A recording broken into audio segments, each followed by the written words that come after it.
Urukundo rw'ibyamare ni kimwe mu bintu usanga kivugwa cyane mu myidagaduro nyarwanda kuva aho iyo couple yamenyekaniye kugeza aho bakoreye ubukwe, ariko usanga kenshi ibyamare nyarwanda bikunze kugaragarizanya amarangamutima ku mbuga zabo zitandukanye, aho usanga buri wese atomora undi yereka rubanda urukundo amukunda. Dore couple 5 z'ibyamare nyarwanda badatinya kwerekana urwo bakundana bakoresheje imbuga nkoranyambaga, aho berekana udushya twabo ari nako babwirana amagambo asize umunyu. Muhaye ikaze. Ikiganiro cyo ni The Talk Box, naho ngiye uri kumva ni Musa Adel. Reka nkujyane nkuhereye ku mwanya wa gatanu. Mubwire ngo ku mwanya wa gatanu turasanga couple ya Ali Sudi n'umukunzi we. Couple ya Uwizeye Ali Sudi wamenyekanye mu Rwanda gikora itangazamakuru no kuyobora ibirori n'umukunzi we Ali Umwiza Kaline, bashakanye bamaze imyaka 9 mu munyenga w'urukundo. Iyi ni imwe muri couple ifatwa nkaho iri romantique kurusha izindi mu gihugu cy'u Rwanda. Ali Sudi na Umwiza Kaline bamaze hafi imyaka irenga 11 bakoze ubukwe, ariko mbere yuko barushinga bari bamaranye imyaka 9 bakundana. Ibi bisobanuye ko bamaranye imyaka isaga 20 mu munyenga w'urukundo. Aba bombi bafitanye abana 3.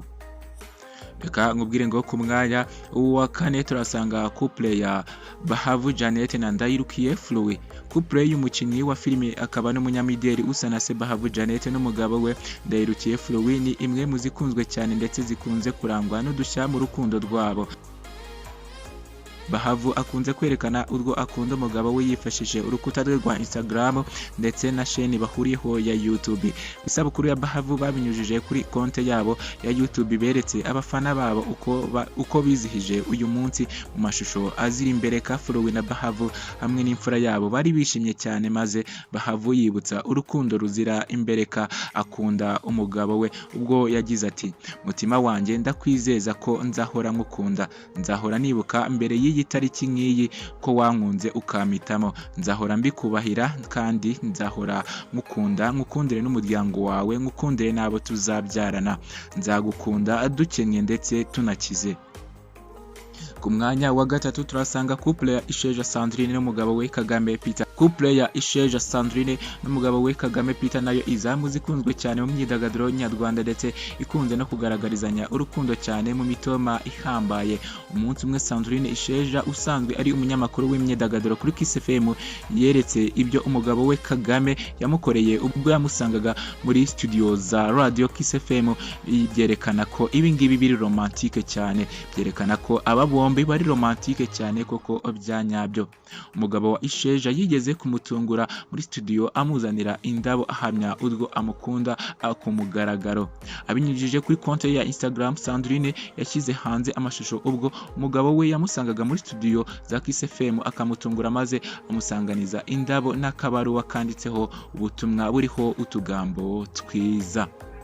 Isheja na Kagame bambikanye impeta y'urukundo kuwa 5 Nzeri 2015, bemeranya kuzabana imbere y'amategeko ku ya 15 Nyakanga 2016, ndetse aba bombi bamaze kubyarana abana 2 b'abahungu. Naho couple iza ku mwanya wa kabiri ni couple ya Tom Close na Niyonshuti Ange Tricia. Umuhanzi akaba n'umuganga Tom Close n'umufasha we Tricia bakomeje kuryoherwa n'urukundo.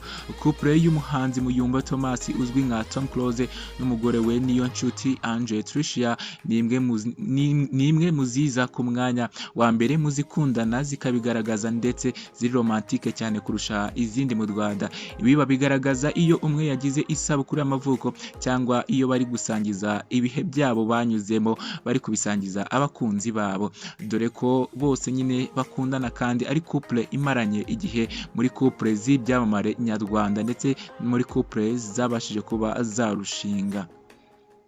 Ku mwanya wa mbere turasanga couple ikunzwe na benshi kandi couple ishimishije cyane. Iyi na yindi ni couple ya Ngalambe François Xavier n'umufasha we Kagoyle Ivona.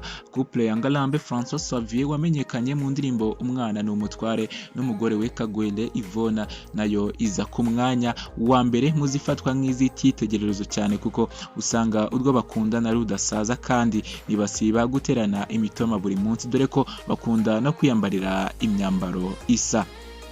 Mu butumwa Ngarambe yashyize ku rukuta rwe rwa Instagram yagize ati: mu bagore bose Imana yaremye ni wowe yangeneye ngo umbere umugore. Ni igitangaza, ni ishema kuri njye, ni ikimenyetso cy'urukundo rw'Imana.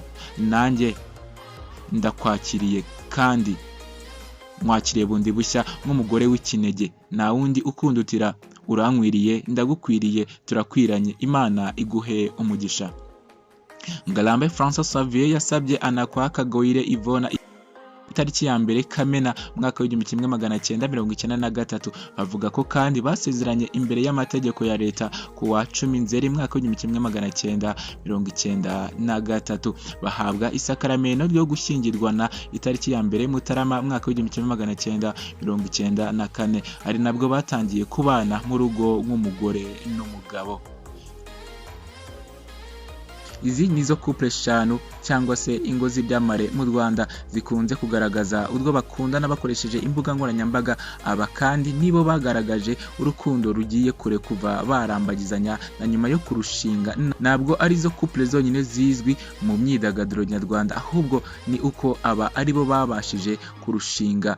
Hari n'izindi couple zizwi gusa ntabwo zigeze zirushinga. Ndagushimiye umwanya wawe wafashe wimvira iyi top 5 ya couple 5 z'ibyamare zihorera mu munyenga w'urukundo umunsi ku munsi. Ibiganiro byo nakagaruka. Ciao ciao, hasta la vista.